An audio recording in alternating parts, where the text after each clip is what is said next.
Good morning, welcome back to my channel Ulti lifestyle. কেমন আছো তোমরা সবাই? আশা করি সবাই খুব ভালো আছো। আমি তো একদম বিন্দাস আছি। তো এখন বাজে সকাল ওই 9:30 থেকে একটু কম। এখনো জল আসেনি কলে, তো 9:30 বাজেনি। তারও দেখে বলি, হ্যাঁ 9:26।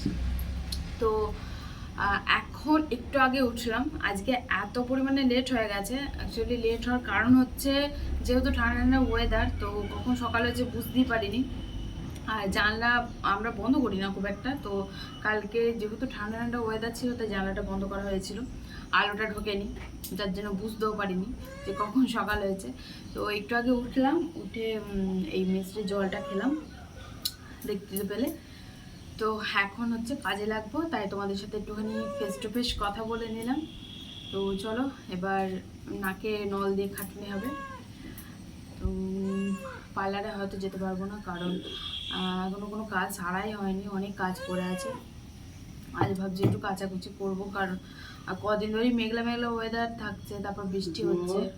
আর আজকে একটুখানি আর কি রোদটা উঠেছে, রোদ তো না মানে ওই মেঘের মধ্যে একটু হালকা রোদের দেখা দিয়েছে। তো তার জন্য ভাবছি কাচাকুচি করবো, দেখি আবার যদি বৃষ্টি না আসে।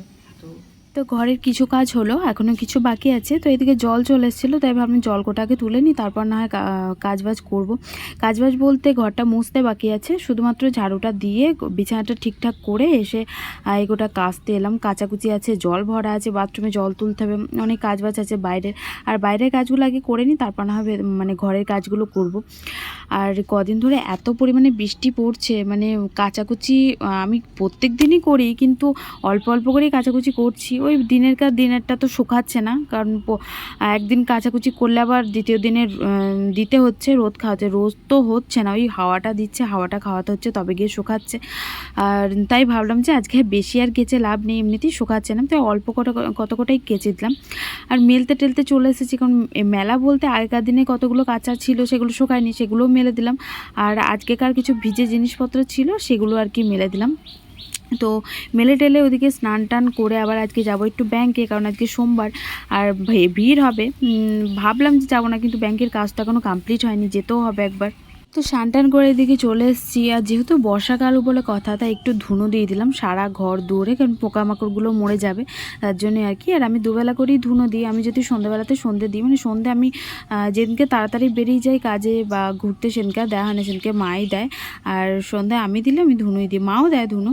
আর এদিকে চলে এসেছিলাম ছাদে তুলসী গাছে জল দিতে। আর জল দিতে গিয়ে দেখলাম 3টে ফুল ফুটেছে, তাই ফুলগুলো তুলে নিলাম, ঠাকুরকে দিয়ে দেওয়া হবে, কারণ ঠাকুর পুজো তো এখনও হয়নি, ওপরটাতে আর কি দেখাতে এলাম।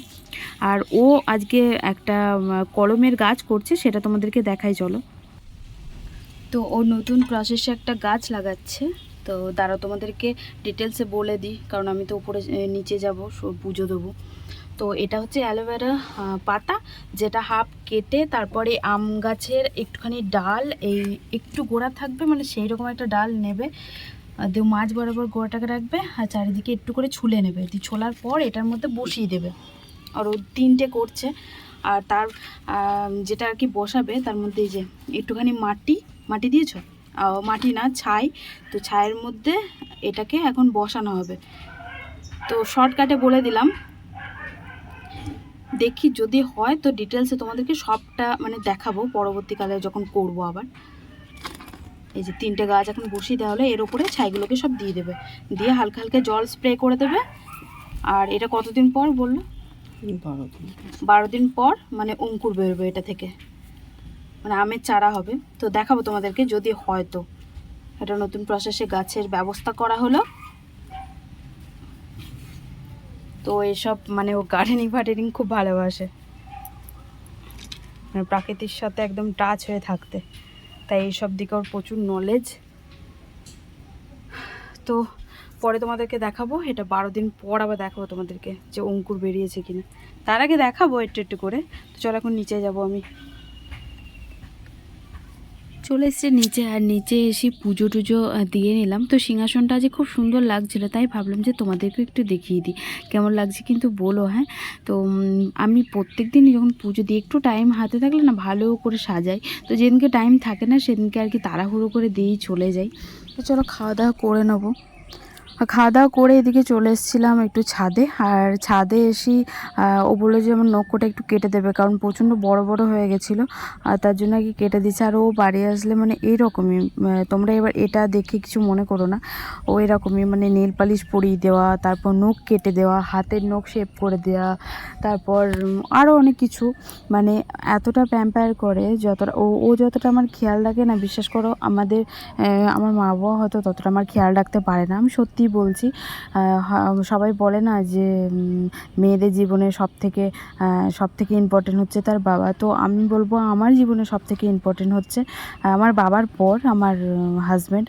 কারণ আমার বাবা তো আইবুড়োবেলায় যতটা খেয়াল রেখেছে তার থেকেও বেশি আমার বর মানে বিয়ের পর আমার খেয়াল রাখে। সত্যি করে মানে সত্যি আমি বলতে এটা বাধ্য হচ্ছি যে অনেক ভাগ্য নিয়ে আমি ওকে পেয়েছি। হয়তো আমি অন্য কিছু পাইনি, হয়তো নিজের সংসার করতে পারিনি, কিন্তু যে মানুষটাকে আমি কাছে পেয়েছি আমি এতেই মানে অনেক। হয়তো আমি শ্বশুরবাড়ি থেকে কিছু পাইনি, হয়তো আমি কারোর কাছ থেকে কিছু পাইনি, কিন্তু আমাকে ভগবান যেটুকু দিয়েছে না, মানে আমি সেটুকুতেই খুশি। সেটুকু বলতে আমার এই মানুষটাকে দিয়েছে, এত ভালো একটা মানুষকে দিয়েছে, আমি এটাতেই খুশি। আর আমার আদার্স কিছু চাই না। তাই তো আমি শ্বশুরবাড়ি থেকে কিছু নিয়েও নি, তোমরা তো দেখেছো একটা কিছুতে নিইনি, কিন্তু সবটাই আমি নিজে খেটে করেছি। আর আগামী দিনেও যেন আমাকে কিছু না নিতে হয়, আমি সেই রকমই মনোভাব নিয়ে আছি যে কিছু যেন আমাকে না নিতে হয়। আমি সবটা যখন নিজে নিজে করতে পেরেছি, আমি ভবিষ্যতেও সবটাই করব। আস্তে আস্তে করব, হয়তো লেট হবে, কিন্তু করব ঠিক। যাই হোক, অনেক কথাই তোমাদের সাথে শেয়ার করলাম। চলো এবার রান্না বান্নাটা করে নিই গা। আর আজকে হচ্ছিল পোঁয়ের সবজি, আর বললাম তোমাদেরকে ব্যাংকে যাব, তো ব্যাংকে আজকে আর যাবো না, কারণ আজকে হচ্ছে প্রচণ্ড ভিড় হবে, যেহেতু সোমবার। তোমাদেরকে তো আগেই বললাম, তো সকালে গেলে হতো, আবার 3টে দিকেও গেলেও হতো, কিন্তু আজকে যাবো না, কালকে না হয় যাবো। পোঁয়ের সবজিটা আজকে ভাজা মশলা দিয়ে করবো। আর এখানে ভাজা কী কী আছে বলো তো? লঙ্কা, ধনে ভাজা, আর হচ্ছে জিরে ভাজা।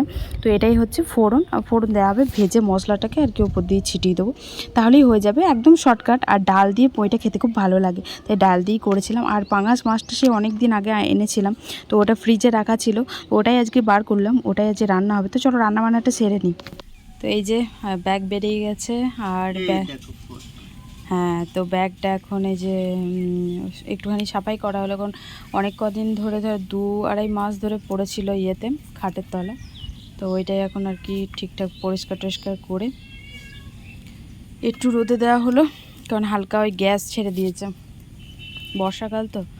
আর আমি জামা কাপড়গুলো তুললাম, এই যে হাফ তুললাম, আর হাফটা আছে এগুলো ভিজে।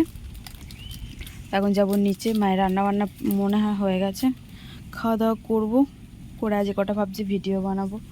আজ আর শোবো না, আজ ওয়েদারটা খুব সুন্দর আছে, দেখতে পাচ্ছ, মানে রোদ নেই।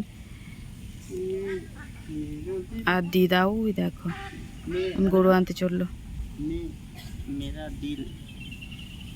এ দেখো আমি এটা দিয়েছিলাম প্রথম ওকে, যখন ওর সাথে ভালোবাসা ছিল আমার, মানে বিয়ের আগে ওকে এই ফটোটা দিয়েছিলাম।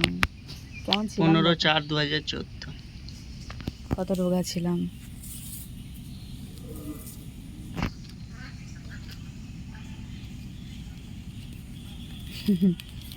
ওগুলো স্মৃতি হিসাবে মানে রেখে দেয়, ও মানি ব্যাগে থাকে ওইগুলো সব।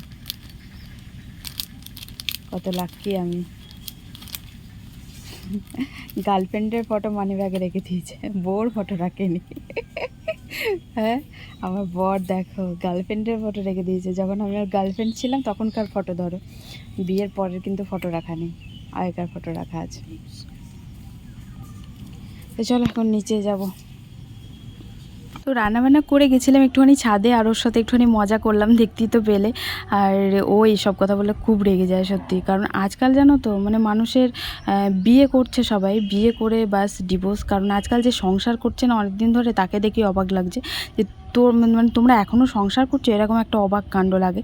কারণ আজকাল বিয়ে হওয়ার সাথে সাথেই ডিভোর্স, আর ডিভোর্সটা হচ্ছে বড় কথা হচ্ছে দুজনের মাঝখানে আরেকজনের চলে আসা, মানে পরকীয়াটা আজকাল বেশি হচ্ছে।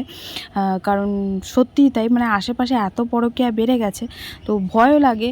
তবে এরকম দিন আসার আগে যেন আমার মৃত্যু হয়, কারণ এই দিনগুলো কারোর মানে কেউই সহ্য করতে পারবে না, যে একজন স্বামীকে অন্য কারোর হাতে তুলে দেওয়া বা একজন স্ত্রীকে অন্য কারোর হাতে তুলে দেওয়া, এটা মেনে নেওয়া যায় না কোনো দিনই। যারা সত্যিকারের ভালোবাসে তাদের ক্ষেত্রে বলছি। খাওয়া দাওয়া করে তোমাদের সাথে দেখা করিনি, কারণ খাওয়া দাওয়া করেই আজকে চলে এসেছিলাম পার্লারে। আজকে তাড়াতাড়িই চলে এসেছে, 4:30-এর মধ্যেই চলে এসেছি, কারণ আজকে কাস্টমার ছিল তাই তাড়াতাড়ি খুলেও দিয়েছিল। আর এসে এই যে কাজবাজ করার পর তোমাদের সাথে দেখা করছি। আর আজকে এসেছিলো সম্পাদি, আর আমি ভুড়োটা করে নিলাম, কারণ আমার ভুড়ো প্রচণ্ড পরিমাণে বেরিয়ে গেছিলো। আর আমাদের এইসব বিউটিশিয়ানদের না একটুখানি সবসময় পরিষ্কার পরিচ্ছন্নই থাকে, কারণ আমরা পরিষ্কার না থাকলে আমরা কাস্টমারকে সার্ভিস দেবো কী করে বলো। তো চলো আজকে আমাদের ব্লগটা তাহলে এখানেই এন্ড করছি। টাটা, ভালো থেকো সবাই।